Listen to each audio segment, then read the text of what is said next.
I didn't feel better faster when I watched this past week's NXT programming. Should we talk about that for a second? Should we? It's not even a review. It's just some random thoughts. Okay. Because they're not giving me much to work with here. The first match this is for November 25th, the Wednesday night. The Wednesday Night Wars, both sides have there's been a ceasefire and we didn't know it. They're not trying anymore. They're just going to take the same people they've got every week and be satisfied with it. First match on NXT, Ember Moon versus Mrs. Sameface. That's when I wrote they have completely given up on the idea of a ratings war. In the Monday Night Wars, back when it was really competition, when did they start Raw with a 20-minute girls match? I don't think ever. Ever? Never. Well, they did it here. So I exercised the Mrs. Sameface rule and gained 20 minutes of my life back. Was there anything I missed? I executed the exact same rule, knowing you would, so I wouldn't feel too guilty. And I was amazed how long it went, to be quite honest with you. It was amazing in the length of it. I couldn't believe that. And then I stopped it when the post-match action started happening, so at least I could see the angle, or what's supposed to be an angle, whatever the hell was going on there. But I didn't watch the match. Okay, well, let's move on. Because 20 minutes into the show started. Wait, you didn't see the angle after the match? I didn't care. Tony Storm's a heel now. That's right. Yeah, she's been here for 3 weeks. and she's switched. Which beats Will Hobbs by a week and a half on the other program. We'll get to all that in a second. But anyway, I didn't care about these people. But I did care about seeing the Undisputed Era. And 20 minutes into the show, it started and the stars showed up. You're telling me they couldn't have put the Undisputed Era segment on first to hook people and then put the girls' match on?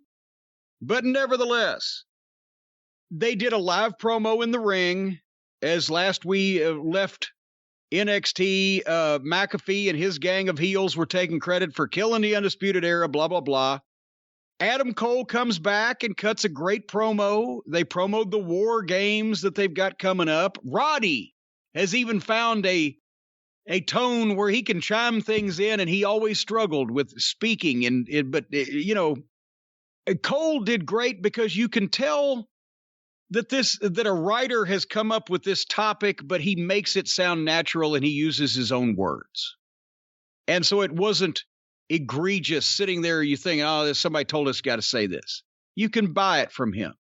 And O'Reilly, who also used to struggle somewhat with promos, but he has to be the one to face Pete Dunne tonight for the War Games advantage. Then they used to just flip a coin. Now they got to have a ladder match. I can understand having a match to determine who gets the advantage in the War Games and the staggered entrances, but they got to have a ladder match. So we've got a hat on a hat, but at least it's stars. So I'm not going to argue too much. They did a babyface promo without being cutesy babyfaces. They just fired people up for the match and said what they were going to do and they didn't say anything that the Undisputed Era shouldn't say, but they didn't go out of their way to be heelish to do it. It fit the position. They're babyfaces without changing themselves. Does that make sense? It makes sense. Obviously, them being babyfaces was cemented when JJ won the coin toss at the end of the episode. But, the big thing, we haven't seen them in a while. While Kyle O'Reilly wasn't as good at reciting material that he was given, Adam Cole, top 5 promos in the business. He's so good. And everything he says comes across as he is saying it. As if he is saying it, I should say. He doesn't seem like he's reciting lines, even though I'm sure he is. He is really, really good on the mic, and it stands out. We haven't seen him in several weeks. We haven't heard him talk in a while. Really good. This was great. Well, and in all fairness, I've heard Kyle be better in NXT when he's more fired up. Here he was trying to be the serious guy. I want to take this responsibility. And I think Adam is natural no matter what. I think Kyle was finding his groove there as being kind of that smarmy-faced little fucking prick heel. And he might have to figure out a little more about how to speak in his new role here. But yeah, at least they've got a long track record of being presented as stars, as somebody in the environment there, top guys, however you want to say it. And they're talking about other, top guys. With McAfee around, that's instantly, whoever's with him is instantly a top guy. So, hey, actually, a great wrestling promo broke out that made me interested in seeing this fucking match they're talking about. I'm sure between now and then, somebody will screw it up. But then we go to, was that your final thoughts on that, by the way? It was a nice promo. It was good. Adam Cole is fantastic on the mic. Whatever he lacks in size and the gravitas that comes with the size, he more than makes up for with his ability to look directly into the camera and talk. He's fantastic. Yeah. And he works like somebody, and at least he has, I think these days, it's better to have a little height than a little weight. Because if you've got a little height, nobody's big these days, so they can take you being thin. But these short guys, I just, I'm seeing a lot of guys that ain't scraping 5'6" these days. But anyway, the next match was one of those that I had mixed feelings about because it's Timothy Thatcher against Kushida. Is Kushida going to wrestle a long match on every NXT program from now until the end of time? In his jeans, yes. In his jeans and sneakers. Austin Theory quit the business. But we got to watch Kushida every fucking... Apparently he did quit, and I don't blame him. Did he really quit? Well, he said, I quit and left, and we haven't seen him or heard from him since. They're showing me fucking Kushida every week, but I can't see Austin Theory at all. Know what? If I was Austin Theory, I'd quit too if this guy was on TV every week, and I wasn't. And I like Timothy Thatcher, and immediately Ciampa comes down and sits ringside with a chair. So I'm like, okay, I'm going to watch this for the interaction eventually between Ciampa and Thatcher. And I figure this is a way to get them involved. But any new viewer would say, scoffingly say that, there are no new viewers, right? But any new viewer would say, why is this wrestler fighting a kid in blue jeans from the crowd? And by the way, Steen was on commentary with Beth and who's-he what's-he? Vic Joseph. There you go. He does great promos for himself, but as an announcer, he is blasé and headed toward completely bored. He doesn't get excited. He doesn't treat anything seriously. He just makes little witticisms in a kind of a tone of voice like this, where I don't, was there? It's a Canadian thing. But he doesn't need to be doing it. Did you find any pithiness in his commentary? I got to admit, I wasn't bothered by his commentary. I kind of preferred it as opposed to fucking Bad News Barrett screaming at me the whole show. Well, but wouldn't we all just like it if somebody'd actually do it right? Yeah, I didn't think he was terrible. Look, he has a different cadence. He's lackadaisical is kind of his thing. Lackadaisical. There you go. That's a good word. I don't want lackadaisical announcers. I don't want phony over-the-top phony announcers. I want announcers that are really excited. Anyway, he seemed lackadaisical. Once again, Kushida would be not only appear normal size, but be the best worker on the roster over at All Petite. But I'm just waiting for Thatcher and Ciampa to get into it, and they didn't. Thatcher got out-wrestled. It's his own gimmick. He's the shooter, the hooker, the stretcher, the mat wrestler, the fucking Thatch can. He got out-wrestled and manhandled by a guy a foot shorter and 50 pounds lighter that will most probably never even make the main roster, much less be a star on it. Will Kushida ever be a star on the flagship program or even SmackDown, which is secondary?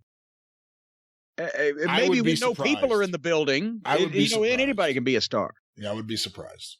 But anyway, I'm thinking, okay, when are they going to get to, because they're making Kushida look very good, so when are they going to get to something interesting here? Here's the finish.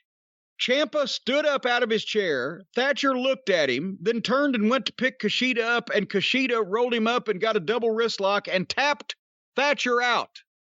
And Ciampa smiled and walked off. Tapped Thatcher out. That's his gimmick. Of course it would give Thatcher a reason to be pissed at Ciampa.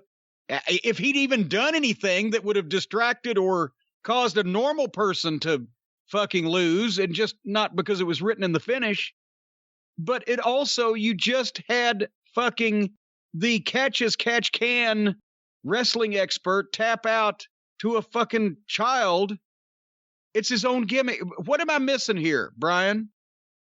I can't explain the booking of Timothy Thatcher at all. You know, when we first started paying attention to him, he defeated Matt Riddle in that fight cage thing right before Matt Riddle went up to the main roster to lose his first name. Fight Pit. And since that time, they have booked him like shit. His students bow up and get offense on him, and he chickens out and bails out. Kushida taps him out, which is like fucking, it's like somebody beat Hulk Hogan with the leg drop, for fuck's sake. You can't.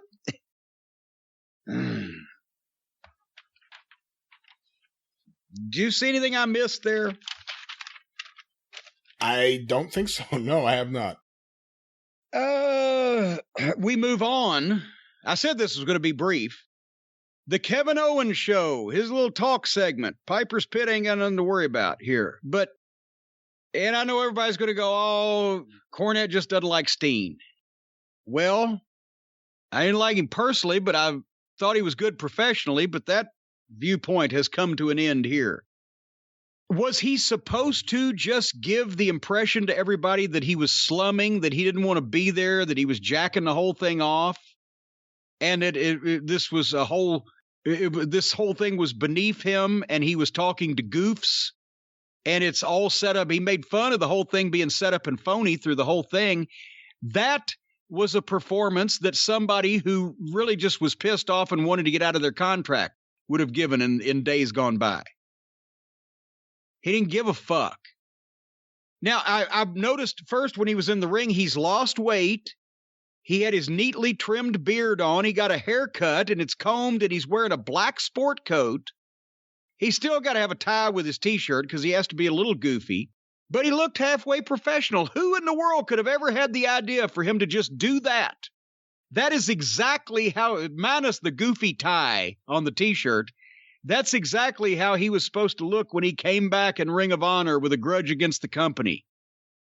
Like he'd grown up and got professional and been serious about his appearance and looking like a star and being in shape. And he squealed like a pig under a gate that we were just fucking doing horrible things to him because we expected a little level of professionalism. So his guest was the new North American champion, old Leon Ruffin, all 122 pounds of him. And just to make sure that we didn't forget about it, they showed footage of his belt falling off. And Leon was so tickled to be there, he was fangirling like fucking Kevin Steen was fucking Buddy Rogers. And this went nowhere for quite a while. And Owens was trying to pry something out of Leon, and then I think finally he got it. So, of course, Owens is telling him he needs more confidence and fires him up, and then Leon goes too far and thinks he's going to beat the world. And then Owens said, what? When Leon Ruffin mentioned Johnny Sameface's name, well, now you've done it. Owens starts, now you've said his name. He's going to be coming out here. His music will start playing in 3, 2, 1, and the fucking music starts playing. He's making open fun of this whole thing being set up and fucking written, choreographed. Then he did a bit with Gargano with the chairs. And then Owens makes fun of Damian Priest about to come out. They're actually making fun of this being a fucking set-up bunch of hokey bullshit. And by the time Priest comes out and gets in the ring, I don't even care about him because the whole segment's so insulting. But Priest comes in and somehow does his usual great job of sounding natural and like looking like a star while interacting with two midget indie guys. And Kevin Steen sits in the corner and makes fun of the whole thing as being phony. So finally, they took about 3 days to set up a three-way, and then Owens makes fun of Regal coming out to make the three-way, and then Regal comes out to make the three-way. This was a segment of hot, phony fucking garbage, and as soon as Regal walked out, I fast-forwarded because I was done with it. Not because of Regal, obviously, but because of Owens calling attention that everything was phony. They gave 15 minutes of TV time to a job guy that's won the belt as a joke, and they're burying Damian Priest, who should be one of the top stars on fucking Raw, working a goddamn deal with this mono-faced midget. So apart from that, what'd you think? I can't really give it too many compliments after that review. I don't know why Kevin Owens was there this week. It was mildly entertaining. I realized that Leon Ruff is bigger than Gargano. And I didn't realize that when they wrestled. I thought... Well, he's taller. Now, I don't think he weighs more. I think it's like 125 to 145. He's taller than him, and then Damian Priest comes in there, and he towers above both of them. A grown adult. And it looks so out of place. It was obvious they were setting up this three-way match either last week or the week before. So, of course, it happens. William Regal has very dramatic music. And that's that. It took them forever to tell you what you knew that they were going to do when they started this thing. I don't care about. I'm glad this took forever if it meant that I didn't have to watch as many of the matches I don't care about on that show. I'll take this over the 20-minute girls match. I'll take this over Breezango. I'll take this over a lot of things that we see regularly on NXT. But with that said, Roddy Piper and Piper's Pit was so phenomenal to the point where everybody tries to copy it. I mean, they tried to copy it when he was there. They had the Body Shop and, Jake had the Snake Pit. But no one has ever been able to capture what made Piper's Pit work because that was Roddy Piper. Yeah. And I hate all of these WWE talk shows, as they call them, that happen in the ring. The Miz, I think, has one, and was it Edge and Christian have had one, and Jericho used to have one, and, various idiots have these idiot shows, and they're always so lame and so filled with bad acting.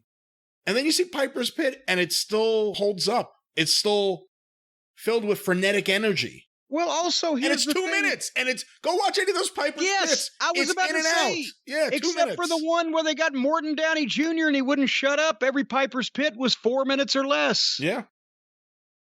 I had an interview segment. What'd they call it? The Louisville Slugger. Okay, big deal. That didn't mean they put fucking baseball bats around the ring and goddamn had me dressed in a baseball uniform. They've got to gimmick everything up. It just, if you've got a guy that can talk and he can go out there and he can fucking interact with a guy to either a flunky to make fun of and get heat, or then he gets a top guy and there's fucking animosity there, then you've got something. But this is just fucking ridiculous. Anyway, were you a fan of Funk's Grill? I'm a fan of anything Terry Funk does. So yeah, I like that. But once again, it was just an interview segment where he interviewed some of the talent. In front of a green screen. Put his own little spin on it in front of a green screen. Yeah, most of the time. Every once in a while, they did a couple of live ones in the ring or whatever. But there was no reason for this to take place on the Kevin Owens show. It just for Owens was there to make fun of it and make fun of it being phony. And it's like the first thing I learned in the wrestling business was I can do all my insults and rip the baby faces apart, but don't shoot too much to expose the weak points. Wrestling too. Don't call me old or the fucking bald baby face or whatever. You don't want to go too close to the bone, both to make the matches easier and also because then the people realize, yeah, shit, he is old or he is bald or he is fat or whatever. And Owen spent this entire thing making fun of the entire thing being fake. I would never have aired this on local television. Anyway, the next match, Cameron Grimes versus Jake Atlas. And I would have been more happy to see this a couple months ago before they made Cameron Grimes a complete phony idiot. Nobody would ever act that way because he freaks out about Dexter Lumis being a zombie or whatever the fuck. But there wasn't anything mad. There wasn't anything bad wrong about this. It just that they went 100 miles an hour, like their time got cut in half at the gorilla position because the previous segment probably went twice as long as it was supposed to. And it got sloppy because they were rushing. Atlas did some of his gymnastics, but finally Cameron Grimes put him out of his misery with his finish. So at least Cameron Grimes gets a win. When's the last time you saw that? But they probably got fucked partially by the hour-long Owens Show, and then Loomis appeared and Cameron Grimes ran off. And Regal made a strap match here after the break with Cameron Grimes and Loomis for whenever. Wasn't a lot to comment on there. I was happy to see Cameron Grimes get a pretty decisive victory. You forgot how impressive he is with that finishing maneuver, that double stomp he does. That looks great. It does. But then they have him go back to being a wrestler who's afraid of another man who just stands and stares and draws funny cartoons. It was like did you ever see the goddamn horror movie, The Monolith Monsters? I have not. It was in the 50s. It was one of those science fiction. It's literally giant piles of rock that come alive, and they're coming at you at a glacial pace. And even when I was a kid watching this on TV late at night, I'm not scared. I can outrun that shit. I can outrun Dexter Loomis, apparently, because all he does is stand there and stare. Anyway. He also does his wacky crab walk. Well, that's true. The wacky crab walk from the crab. That Jericho probably showed him that tape from Barberville. The next segment, I don't know what to say. I see Rhea Ripley. I'm thinking this show is saved. She's going to be live. All right. She comes out to the ring. She's cutting the promo. She's fairly natural. She's young. She's not that experienced, but she's got a good voice, and she did a pretty good job. And she just starts getting into it, and here comes Mrs. Same Face now with Toni Storm. Does she have to be is she the Brandy Runnels of NXT, Mrs. Same Face? It's got to be in everything with that whiny little screechy voice. It's getting to that point. Yeah. 16 segments anyway. Rhea Ripley, the biggest female star in wrestling and possibly one of the biggest of any gender, is in the ring, and here comes Mrs. Same Face, and Toni Storm have said she looks like a star, but she's going to get weighed down with this gray-haired twat. And then here the rest of the heel girl group, they bring Io Shirai out over their shoulder. They've attacked her and knocked her out, and they've carried her out. Again? How many times in the last 2 months have we seen somebody in a wrestling show come out carrying a body of one of their rivals or opponents and drop it at a friend of theirs' feet? It's like the cat dragging in a goddamn dead sparrow every fucking day. How many times, Brian? It's often. So Rhea Ripley, who just had the great match with Io Shirai and gave her respect, etc., but she wants the title. Well, then they bring Shirai out, like this will show you, Rhea, and they drop her there. And then here comes the heels, and there's 4 of them. Well, Rhea beats them all up at first. The heel girls are so green for this kind of angle. I don't care how long they've been wrestling. They haven't been doing angles like this very long and very much, and it showed. They didn't feed or bump that smoothly. She had to go get some. She had to shove some around. Then they swarmed her and beat her up and leave Rhea Ripley down. And yes, there was 4 of them. And if it had been a good-looking beatdown or a believable angle, that'd be one thing. But they go back to the ramp and all the heels and congregate in the ring and congregate on the ramp and stand over Io Shirai, who is still completely unconscious, not moving, laying there. It's been minutes. Did they GHB her? Oh, come on. What did they do to her? Where's Bill Cosby? I thought he was still locked up. They didn't hit her over the head with a chair. If she'd been unconscious from a chair shot that long, they need to take her to the hospital and do a CAT scan. So they must have drugged her. This whole thing was phony as shit. Why did they have to do that? They could have beaten Rhea Ripley up after she got some offense.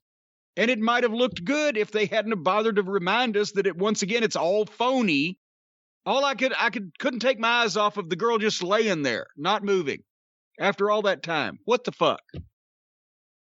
So you've got Rhea Ripley now interacting with a bunch of small girls with Mrs. Same Face at the start and Raquel Gonzalez, who's green, but there may be some money there eventually, but they'll probably book that into fucking non-existence before it gets there. What'd you think of this interaction? I'm not a Candice LeRae fan. I'm a Dakota Kai fan, and I know she's a part of Candice LeRae's little faction now. Toni Storm has just miraculously turned heel. The only thing I liked Rhea, the way when the three of them charged the ring, Rhea went the other way and went right for Raquel Gonzalez. I thought that was great. And then goes back in there and no one saves her. No one comes out to help. Well, that's another thing. But so you had these girls announce, these heel girls, that they're going to be the War Games team. Who's the babyface team? This is going to be my team in War Games. Okay. Who are you against? Why are you assigning yourself a team? You don't even have an opponent. Right? Did they ever establish? I mean, we can figure it out. It'll be Io Shirai. Ember Moon was attacked in the opening match. Rhea Ripley here. And whoever the fourth person is, you can kind of use basic deduction and figure it out. But they never assigned any baby faces to a babyface women's war game team. You make too much sense. Why isn't there someone... Fuck it, I'm not going to complain right now. Yeah. Why doesn't someone just sit back there and try to figure out how to make things make sense? This brain trust in NXT. You guys don't know how to write good TV. Anyway, I'm sorry. I'm glad you're not going to go into it and complain right now. That's it. That's all I'm going to say right now. I know you liked what came next because we had the spooky video where Boa and Xia Pet, whoever the fuck they are, were in the limousine. Xia, Xia, Boa. They were in a limousine and they were scared to death. Must have been an Uber. And they meet the master. And the master, the old man, is there, and there's subtitles. They're begging for forgiveness, and they get taken in someplace, and they get their hands painted again. And what is this a horror movie? Is this like the Japanese version of The Ring? Didn't they do that first in Japan, where it was spooky? And I don't fucking know. But they're Chinese. These guys are Chinese, guys and girls. It's a Chinese horror movie. Maybe that's why we don't understand what's going on. Apparently, the cameraman would know what's going on because he's there for all of it. I think it's more than one cameraman who went along for that ride. Yeah. And then, somebody in the control room has to show this. Do you think if this was the NBA and one of the players kept running into this old man that marked their hand and they were scared and begging for forgiveness, if the player brought that tape to the control room, would the NBA play it, or would they want to go something like, what the fuck is this all about first? I don't know. The grizzled young veterans are back.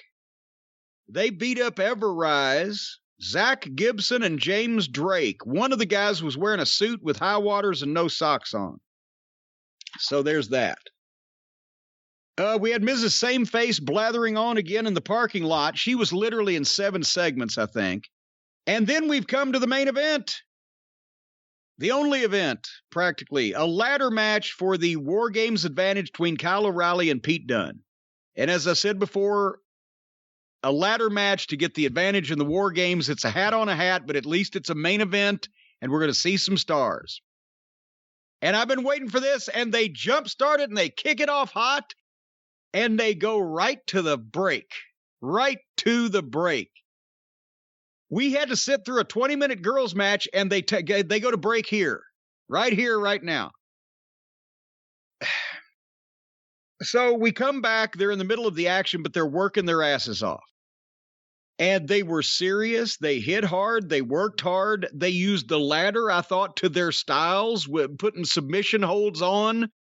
Figuring the ladder into it. There was some different ladder shit in this than what you normally see in ladder matches, and it was more serious, and to me it meant more. They did the most of what they had with the gimmick that they were given, I guess is what I'm trying to say. I don't know if I agreed with the break spot. A vertical suplex off the apron onto a ladder, bridging the apron and the guardrail, and the ladder breaks in half and they both hit the ground, and that's just a break spot. That can't even be like right before the finish even.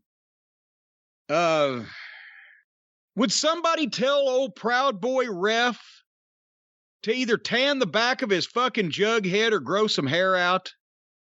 It's highly distracting. Was he the referee for this match? I didn't even notice. Yes, and he was on another one too. Yeah, I'm just telling you, it's distracting. I mean, I know that he probably can't grow hair because you can't grow much if your soil isn't fertile. Well, in that case, actually, since he's got shit for brains, he ought to be able to grow all kinds of fucking hair. But anyway, so they went to break after the suplex through the ladder. And they come back after the break, and they're back in the ring in action. After that, that's the only thing that why did they have to do that for a break spot and then come back and they're going back and forth and doing more shit? My God, what do you got to do to put somebody in a hospital in a working way anymore? Or that couldn't have been a bump that happened right before the fucking finish? There's going to be a goddamn, O'Reilly's getting fucked anyway. So that couldn't have been leading to the finish some way anyway. Kyle gave Dunne a brainbuster on the ladder, came off the top rope with a knee drop, but Dunne moved and he hit the ladder. All this looked good. They kept it moving, all kinds of different shit, kept it interesting. Just that big bump in the middle was just like, holy shit, you can't go anywhere after that. That was the holy shit moment. They got fucking 10 more minutes of match. Finally, Dunne clobbers Kyle with a chair and tosses him over the rail out into the people, if there were people there, and climbs the ladder, but O'Reilly comes back just in time and tips Dunne off and climbs the ladder, and out comes who was supposed to be Pat McAfee. It wasn't alleged to be. It was who was that? It really wasn't Pat McAfee. Or else was he taken the hood off? They had showed a clip earlier of McAfee from his show saying he wouldn't be there. But then this guy comes out in a hoodie and he does McAfee's flat-footed jump up to the apron. So obviously they want people to think it's McAfee, but also obviously if it had been McAfee, he'd have fucking popped the hood after he did the damage. So he couldn't be there, but they planted that seed. Anyway, McAfee in the hoodie jumps up on the apron, pushes O'Reilly over with the ladder, and he takes a hell of a bump over the top rope, and Dunne gets the case. So he gets the advantage. As you mentioned, JJ won the coin flip. I thought this was one of the more refreshing, better ladder matches, and even the bump was incredible. It was just, to me, it was out of place because then you just get people to think every time they take one of these death-defying bumps, they should just get right back up and keep going. And it looked so good, I'd have preferred to seen that toward the end. Anyway. Hello? Yeah? What'd you think? I thought it was good. I thought it was really good. I mean, I agree to a point with what you said about... You're losing your fucking patience with this program. I am, but this was good. I can't complain about... Now, look, let's talk about McAfee first. That was totally the Young Bucks. There are two sets of feet, but we only see one buck. Yeah. That was... It's Pat McAfee, but we couldn't get him here today. But beyond that, I liked the match. I agree with you to a point about the big spot in the middle. But I think what was refreshing was, other than that, there weren't a lot of really insane bumps. Yeah. And I feel like so many of the ladder matches we've seen for the last 20 years, really, are just all based around the big, crazy bumps and getting people to react to it. And quite frankly, if you don't have live fans there, it's smarter to do it this way. Anyway, this is a really good match. Pete Dunne, he's obviously lost a lot of weight. And I've said before about the Becky Lynch thing, but he just kind of looks like, remember when the Bad News Bears went to the Astrodome and Kelly Leak grew his hair out? He just kind of looks like Kelly Leak. I don't know. Now, wait a minute. You're making that reference and you were just completely ignorant earlier of the entire plot of A Christmas Story? I could have made the reference to the Bad News Bears going to Japan and wrestling Inoki. Well, I didn't do that. You know, come to think of it, that now looks like an AEW match. The Bad News Bears versus Antonio Inoki. No, it was a good match, a good ladder match. O'Reilly and Dunne, he has lost some weight. If he's trained down and trimmed down, that's fine. But he looks orange too. Is that real? Is that a real tan? Why would your skin turn that color? I don't know. Or why would you do it if it's not real? Why would you do it on purpose? I don't know. All right. Well, you know, Brian, while you're watching this program every week, because you have to, you don't necessarily have to listen to it. What you could do is you could watch NXT on the screen, and you could stick into your ears your Raycon wireless earbuds and listen to whatever you want to keep you in a good mood. Have you ever thought of doing that? I think I'm going to be doing that going forward every single week. And maybe you could put some Lance Russell or Gordon Soley on, and they can call a match that you'd be interested in. I don't know. With the state of wrestling, maybe some Coltrane. Maybe Coltrane live in Seattle. I think that's maybe what I'd listen to. Coltrane? John Coltrane? Oh, I thought you were talking about Nighthawk Coltrane. No. Anyway. No, John Coltrane. Well, regardless of which Coltrane you're watching or listening to, folks, with the Raycon wireless earbuds, you can block out the world and only hear the sounds you want to hear. And after all, isn't that what we all want to do? We just want to block out the world and only hear what we want to hear. And what you're going to want to hear is the Raycon wireless earbuds, folks, with seamless Bluetooth pairing and a comfortable noise-isolating fit. You can listen for hours. The audio quality is amazing. The premium brands that cost twice or three times as much as the Raycon sounds just like them. This holiday season, whether it's you or a person on your gift list, something they can use for phone calls or music, work or play at home, on the go, wherever. You're going to want to stick these things in your ear and not let them go. And if you go to Buy Raycon, that's BUYRAYCON, buyraycon.com/JCE today. You'll get 20% off your Raycon order, but hurry. The offer's available for a limited time only. This show may last a limited time only. You don't want to miss either one, so buyraycon.com/JCE. Get 20% off your Raycon wireless earbuds. Buyraycon.com/JCE. Block out that annoying commentary from all of the cookie cutter wrestling commentators these days. Block it right out, Brian. That's a great idea. You've blocked me already, haven't you? Not yet. You don't listen to a goddamn thing I say. I listen to like 90% of what you say. You listen to almost all of the show when you're on it. That's right. Well, what other shows are you doing this week before we talk about our friends over at All Petite Wrestling? Another action-packed week on the Arcadian Vanguard Podcast Network. Get information about all shows on Twitter at Superpodcasts or on Facebook, facebook.com/Arcadian Vanguard. A few notes.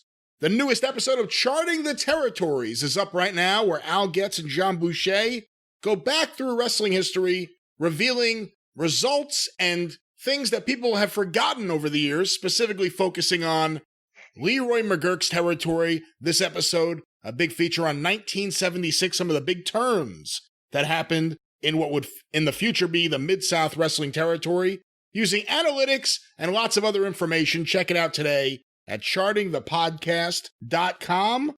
Also want to make mention, the latest episode of the Mid-Atlantic Championship Podcast is up right now. Mike Sempervive has audio from a Mid-Atlantic wrestling episode that is not on the WWE Network. Something worth going out of your way to hear. Check it out today. MidAtlanticPod.com. Available wherever you find your favorite podcasts. Also want to make mention of John Arezzi's Pro Wrestling Spotlight. Then and now, the latest episode. Of course, Jim, what we do is we review the original broadcast from 1990, from 30 years ago, talk about them today, play lots of audio. The most recent episode had Joe Pedicino on the show from September of 1990, and it's really weird listening to this now. This is a period of time where WCW is turning off fans left and right. The WWF is what it is, but there are all these little promotions popping up. You have Herb Abrams and his UWF, and that's a whole nother story on this episode. But Joe Pedicino, and you feel bad listening back to this, he's really pumped up. He has money from Nigeria, and he's starting a promotion, and he's meeting with the television networks. Yeah. And he's getting everything ready. He's getting all of his ducks in a row. What, of course, would become the Global Wrestling Federation, and unfortunately what would become Joe Pedicino being scammed by a bullshit Nigerian money man. Do you remember this period of time where all of a sudden the talk... I mean, I know you ended up working there for a taping or two. Oh, he was telling me beforehand. We were talking on the phone, and somewhere, and I got this on one of the... Remember the old original fax machines where the paper was like on a roll? And it came out of the fax machine. It was some kind of... I don't know what the printing process was, but it wasn't like a printer now where it has an ink cartridge in it, but the ink would fade over time. You remember that, right? Yeah, very much. Are you old enough? Okay, yeah. Well, if somewhere in the Castle Cornette files, if the ink just hasn't faded completely off the fax, I have the actual fax that he sent me of Olu Oliani's Nigerian bank credit statement. Like, you have $25 million line of credit, all the shit. Joe really believed this. This was not what usually happens, is some crook trying to be a wrestling promoter and selling people on a bill of goods. Joe believed that this guy had this money and that he was going to do these things. And he was so excited about it, and as well equally mortified when he found out it wasn't going to come about. See, that's why it's so sad, because it's not just another huckster wrestling promoter like Herb Abrams. Again, same time period. Herb Abrams booked a TV taping, did a big angle at a Resi's convention. First TV taping's canceled. You know what I mean? Like things like that. Joe Pedicino sounds so excited, and he also sounds like he's treating it really seriously. He met with Fox Television, he says here, and, you know, they're getting ready, and he's excited, and he has ideas that he wants to do that are different than what everyone else is doing, and like I said, it's really sad knowing how things ended up. Steve Beverly's in his hotel room with him. He's listening on the line, then he just jumps in. And it was amazing, some of the people that believed this also. And, I mean, I'd never seen a $25 million line of credit from a Nigerian bank. You know, it had a lot of big words in it. But I saw that. I met the guy one time in Louisville when they did one of those combined tapings at the Gardens. And he looked like a Nigerian Louis Armstrong. He had this round face, these big chubby cheeks, and he was very interested in this, you know, female girl wrestler that he had come across at that point. I should say I had met. Poor choice of words, had come across. And, you know, and they thought, and I'm just like, no, I've never believed it from day one. And I'm not saying that now to, you know, I told you so again, but I didn't buy it. But everybody wanted it to work. Now, that was the pilot, wasn't it? In Louisville? That was the pilot taping for what they were pitching to the different networks? It was after the point that we're talking about on the Resi show, though. Yes, yeah. And I've lost track of, it was sometime in 91. And I've lost track of exactly what the, you know, steps were of what he was doing and when he was going to do it. And then when they found out, but at one point he was going to buy Memphis. That's why Jared was working with him, because he found out that Joe Pedicino would at least believed he had a guy that had $25 million. And they were going to do some type of deal or potentially buy the Memphis territory and do these co-promotions and blah, blah, blah, blah, blah. Because this is the time period, too, where Jerry Jarrett left Dallas because Kevin Von Erich, I guess, claiming that Jerry never paid the full amount to Fritz and him and his brother, he took back over. All of a sudden, USWA in Dallas became world-class wrestling again. And then there was whatever you want to call it, the weird merger where you took I can't even say it with a straight face, world-class championship wrestling and Mario Savoldi's International Championship Wrestling. International World-Class Championship Wrestling. To form IWCCW. But that's the thing that I found really fascinating here, is that there are all these things popping up. Herb Abrams pops up. Pedicino's working on his thing. The whole Dallas thing happens, which ties into Pedicino. When did you... Because I know you leave at the end of October from WCW. When did you actually talk to Rick Rubin and say, hey, I'm ready to do this? When November? would it have been? November. Okay, so I mean, that's right around this period of time. We left on, what was it, October 29th or 30th? And I spent Halloween and called Rubin. So it's right around this period of time. Yeah. Wow. We'll hear more from Joe Pedicino, as well as a ridiculous segment where Tony Rumble and Vic Steamboat have a confrontation over the phone at pwspod.com, available wherever you find your favorite podcasts. And of course, the 605 Super Podcast, The Mothership! Put me through to the Pentagon! There we go. I thought maybe you weren't going to play any noise this week. I missed the button. Here are the latest episodes right now at 605pod.com. We are working right now to get the latest episode, the newest episode up in the next several weeks. But go through the archive today, 605pod.com. Available wherever you find your favorite podcasts. Just search for 605 Super Podcast. And thank you so much to everyone who has checked out our 2-part, 8-hour look at this year's Wrestling Observer Newsletter Hall of Fame class, the different panel discussions. Really appreciate all the feedback. And thank you. More to come, more greatness from the Super Podcast to come. The Mothership! He humbly says, more greatness to come. Couldn't be any less greatness. Only the facts. Only the facts.